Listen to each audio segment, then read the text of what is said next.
अस्सलाम वालेकुम class. Chapter number 4 partnership, lecture number 5 kinds and classification of partnership. इसके साथ ही सुटेबिलिटी ऑफ पार्टनरशिप आज हम डिस्कस करने जा रहे हैं। आज इस चैप्टर को हम वाइंड अप करेंगे। आज हमारा लास्ट टॉपिक होगा काइंड्स ऑफ पार्टनरशिप। इससे पहले मैंने आपको काइंड्स ऑफ पार्टनर्स पढ़ाया था। ये काइंड्स ऑफ पार्टनरशिप है। एग्जाम में दोनों क्वेश्चन को मिक्सअप मत कीजिएगा। काइंड्स ऑफ पार्टनर्स अलग चीज़ है, अलग क्वेश्चन है, और काइंड्स ऑफ पार्टनरशिप एक अलग सवाल है। काइंड्स ऑफ पार्टनर्स में हम डिस्कस करते हैं कि पार्टनर्स जो कारोबार में पैसा लगाते हैं, जो ऑनर हैं, उनकी कितनी किस्में होती हैं। और काइंड्स ऑफ पार्टनरशिप में इसका मतलब ये है कि कारोबार जो हम कर रहे हैं पार्टनरशिप का, वो किस किस तरह का होता है, उसकी काइंड्स क्या हैं, उसकी टाइप्स क्या हैं। तो पार्टनरशिप काइंड्स और काइंड्स ऑफ पार्टनर्स दो अलग अलग सवाल हैं। इस पर चलते हैं अपने टॉपिक पर। हम kinds and classification of partnership तीन तरह की होती है। एक है limited partnership, registered partnership, unregistered partnership. मैंने आपसे कहा था कि पार्टनरशिप में डिसएडवांटेज ये था कि कारोबार में पार्टनर्स की जो लायबिलिटी होती है वो अनलिमिटेड होती है। पार्टनर्स को तमाम कोई भी कंडीशन हो, हर हाल में कर्जा वापस करना होता है, चाहे कारोबार में नुकसान हो या फ़ायदा हो। आपको अपनी पर्सनल प्रॉपर्टी सेल आउट करके कर्जा रिटर्न करना है। यह आपकी अनलिमिटेड लायबिलिटी कहलाती है, जो आपके लिए डिसएडवांटेज बन जाता है इस कारोबार में।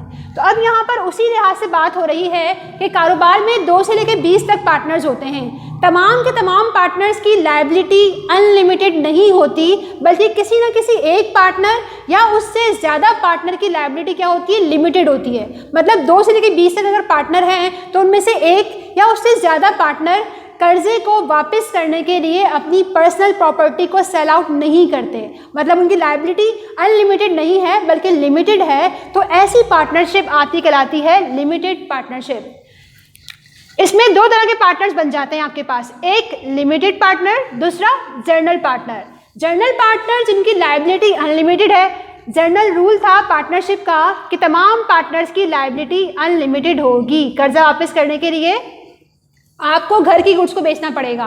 तो वो पार्टनर्स जिनकी लायबिलिटी अनलिमिटेड है वो पार्टनर जर्नल पार्टनर्स कहलाते हैं। और वो पार्टनर जिनका हमने लिख दिया एग्रीमेंट के अंदर कि इन पार्टनर्स को अपनी पर्सनल प्रॉपर्टी यूज़ नहीं करनी कर्जे को वापस करने के लिए, उन पार्टनर की लायबिलिटी लिमिटेड है, तो उनको हम लिमिटेड पार्टनर कहते हैं। लिमिटेड लायबिलिटी वाले पार्टनर,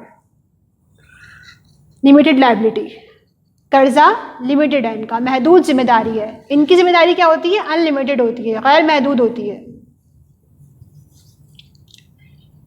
ठीक है जी। तो ऐसी पार्टनरशिप जहाँ पर 2 तरह के पार्टनर्स पाए जाते हैं, लिमिटेड और जर्नल। कुछ की लायबिलिटी अनलिमिटेड होती है, कुछ की लायबिलिटी लिमिटेड होती है। अभी लिमिटेड और अनलिमिटेड क्या है ये हम डिस्कस कर चुके हैं।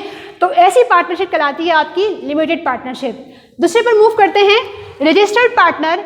रजिस्टर्ड पार्टनरशिप वो पार्टनरशिप होती है जो कि रजिस्टर्ड होती है रजिस्ट्रार ऑफ द फर्म के पास।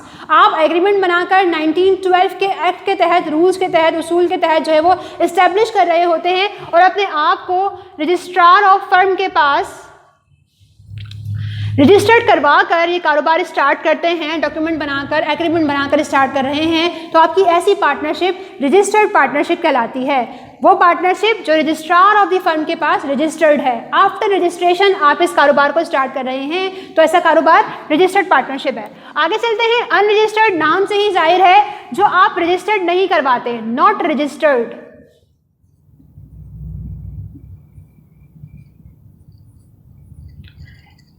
रजिस्ट्रार ऑफ द फर्म के पास रजिस्ट्रेशन नहीं हुई भी, तो ऐसी पार्टनरशिप आपकी अनरजिस्टर्ड पार्टनरशिप कहलाती है। Not registration from registrar of the partner, ठीक है, ऑफ द फर्म।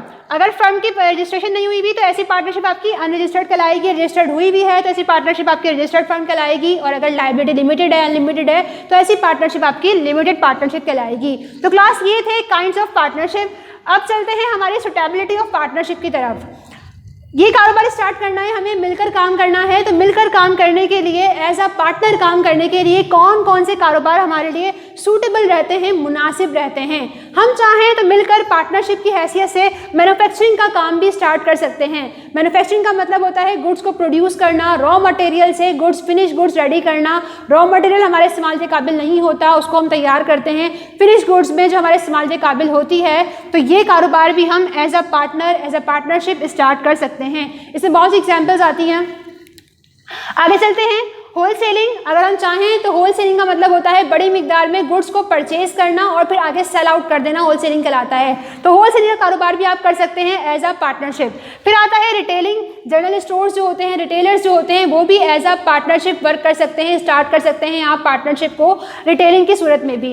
आगे चलते हैं, सर्विसेज प्रोवाइड करने का काम भी आप सूटेबल होता है आपके लिए कि एज अ पार्टनरशिप आप स्टार्ट कर दें कोई सर्विस प्रोवाइड करने का काम, ठीक है जी। तो manufacturing, wholesaling, retailing, services, ये चारों फैक्टर्स आपके आते हैं जो आप मिलकर स्टार्ट कर सकते हैं एज अ पार्टनरशिप, ये कारोबार स्टार्ट कर सकते हैं और मुनासिब होते हैं, सूटेबल होते हैं आपके लिए ये वाले कारोबार करना।